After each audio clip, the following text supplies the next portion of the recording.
Hello friends, welcome to தியா சமையல். இன்றைக்கி என்ன சமைக்க போகிறேன்னா, பெரும்பாலும் சிக்கன் நம்ம எடுத்தால் என்ன பண்ணுவோம்? குழம்பு வைப்போம், இல்லை செமி கிரேவி பண்ணுவோம், தொக்கு பண்ணுவோம், இல்லை பெப்பர் ஃப்ரை பண்ணுவோம். ஒரு வாட்டி நம்ம பள்ளிப்பாளைய ஸ்டைலில் சிக்கனை வறுத்தெடுத்து சாப்பிட்டு பாருங்கள், செம்ம டேஸ்ட்டாக இருக்கும். அதுவும் அந்த சிக்கன், வரமிளகா, தேங்காய் எல்லாம் ஒன்று சேர ஊறி சிக்கனை எடுத்து சாப்பிடும் போது செம்ம ஜூஸியாக இருக்கும்.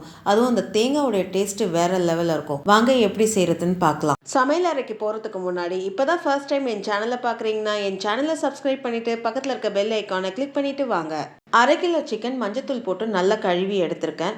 மீடியம் சைஸை விட கொஞ்சம் சின்ன சைஸாக கட் பண்ணி எடுத்துக்கோங்க. இந்த பள்ளிப்பாளைய சிக்கன் நம்ம எலும்போடையும் பண்ணலாம், எலும்பு இல்லாமலேயும் பண்ணலாம். உங்களுக்கு எப்படி விருப்பமோ அதுக்கேற்ற மாதிரி நீங்கள் சிக்கனை வாங்கிக்கோங்க.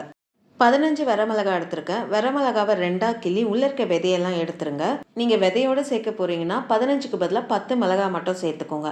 ஏன்னா விதையோடு சேர்த்திங்கன்னா ரொம்ப காரம் உரைக்கும். அதனால் நீங்கள் 10 சேர்த்துக்கிட்டா போதும். இந்த சிக்கன் ஃப்ரை குழந்தைங்களுக்கும் சேர்த்து பண்ண போகிறீங்கன்னா நீங்கள் விதையை நீக்கிட்டே நீங்கள் மிளகாவை சேர்த்துக்கோங்க. மிளகாவை 2ஆ 3ஆக கட் பண்ணி விதையெல்லாம் நீக்கி எடுத்தாச்சு. இப்போ ஓரமாக வச்சுக்கோங்க. ஒரு பேன் எடுத்துக்கோங்க. பேன் நல்லா சூடான பிறகு 3 டேபிள் ஸ்பூன் எண்ணெய் சேர்த்துக்கோங்க. நீங்கள் நல்லெண்ணெய், தேங்காய் எண்ணெய் எந்த எண்ணெய் வேணாலும் சேர்த்து நீங்கள் பண்ணலாம். எண்ணெய் நல்லா சூடான பிறகு 1/4 ஸ்பூன் சீரகம் சேர்த்துக்கோங்க. 1/4 ஸ்பூன் கடுகு சேர்த்துக்கோங்க. கடுகு நல்லா வெடித்த பிறகு 5லேருந்து 6 பல்லு பூண்டை தோல் உரித்து நல்லா இடித்து சேர்த்துக்கோங்க. ஒரு சின்ன துண்டு இஞ்சை நல்லா இடித்து சேர்த்துக்கோங்க. பூண்டு இஞ்சும் 15 செகண்ட் அந்த எண்ணெயில் நல்லா வறுத்து விட்டுக்கோங்க. நல்லா வறுத்து விட்ட பிறகு 1/4 மூடி தேங்காவை நல்லா மெலிசா சீவி சேர்த்துக்கோங்க. தேங்காய் சேர்த்து அந்த எண்ணெயில் நல்லா வறுத்து விட்டுக்கோங்க. அப்படி வறுத்து விடும் போது தேங்காய் மேலே லைட்டாக பொரிஞ்சு வரும். அந்த அளவுக்கு வறுத்து விடணும். ஒரு நிமிஷம் வறுத்து விட்டாலே அந்த மாதிரி உங்களுக்கு லைட்டாக பொரிஞ்சு வந்துடும். தேங்காவை நல்லா வறுத்து விட்டாச்சு. இப்போ வரமிளகாவை சேர்த்துக்கலாம். வரமிளகாய் சேர்த்து ஒரு 30 செகண்ட் நல்லா வறுத்து விட்டுக்கோங்க. மிளகாய் சேர்த்து 30 செகண்ட் நல்லா வறுத்து விட்டாச்சு. இப்போ 100 கிராம் சின்ன வெங்காயத்தை தோல் உரித்து நறுக்கி சேர்த்துக்கோங்க. உங்ககிட்ட சின்ன வெங்காயம் இல்லைன்னா 2 மீடியம் சைஸ் வெங்காயத்தை பொடிசால் நறுக்கி சேர்த்துக்கோங்க. சின்ன வெங்காயம் நல்லா செவந்து வர அளவுக்கு வறுத்து விட்டுக்கோங்க. இந்த வீடியோவை பார்த்துட்டு இருக்கவங்க இந்த சேனலை சப்ஸ்கிரைப் பண்ணி உங்களுடைய சப்போர்ட் எனக்கு கொடுங்க. அது மட்டும் இல்லாமல் உங்களுடைய ஒப்பீனியன், சஜஷனை எனக்கு கமெண்ட் செக்ஷனில் போஸ்ட் பண்ணுங்கள். என்னுடைய இம்ப்ரூவ்மெண்ட்டுக்கு அது ரொம்ப யூஸ்ஃபுல்லாக இருக்கும். சின்ன வெங்காயம் நல்லா செவக்கிற அளவுக்கு வறுத்து விட்டாச்சு. இப்போ நம்ம கழுவி எடுத்து வச்சுருக்க சிக்கனை சேர்த்துக்கோங்க. சிக்கன் சேர்த்து அந்த வெங்காயம், மிளகாய், தேங்காயோட ஒன்று சேர நல்லா பெரட்டி விட்டுக்கோங்க.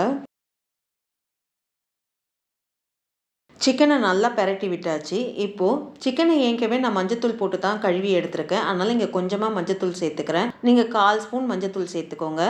1 ஸ்பூன் தனியாத்தூள் சேர்த்துக்கோங்க. தேவையான அளவு கல் உப்பு சேர்த்துக்கோங்க. ட்ரை மசாலா சேர்த்து எல்லாம் ஒன்று சேர நல்லா பெரட்டி விட்டுக்கோங்க. ட்ரை மசாலா சேர்த்து அந்த சிக்கனோட ஒன்று சேர நல்லா பெரட்டி விட்டாச்சு. இப்போ கொஞ்சம் கருவேப்பிலை சேர்த்துக்கோங்க. கருவேப்பிலை சேர்த்து நல்லா கிளறி விட்டுக்கோங்க.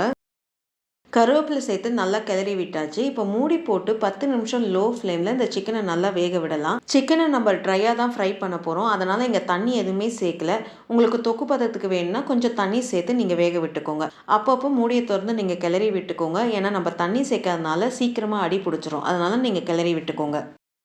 10 நிமிஷம் லோ ஃப்ளேமில் சிக்கனை வேக விட்டாச்சு. மூடியை திறந்து பார்ப்போம். சிக்கன் நல்லா வெந்து அந்த எண்ணெய்லாம் நல்லா விட்டு இருக்கு பாருங்கள்.